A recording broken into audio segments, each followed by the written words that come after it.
In this video, you will see Moose and Meatball.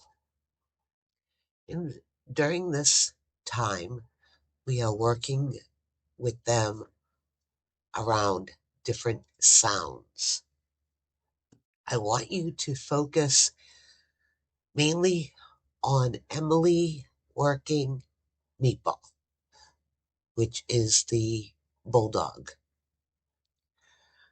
This is the first time that we are working them around the vacuum cleaner that is turned on.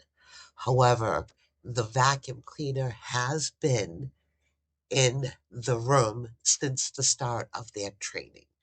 So we didn't just bring the vacuum cleaner in and then just turned it on. The vacuum cleaner has been in this room since the start of their training.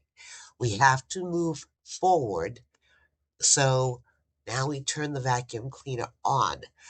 But I want you to see how Emily is working Meatball, getting him comfortable around the noise of the vacuum cleaner.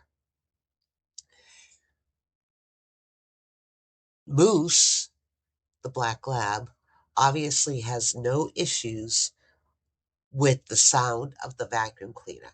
However, this is something that must be worked with any puppy.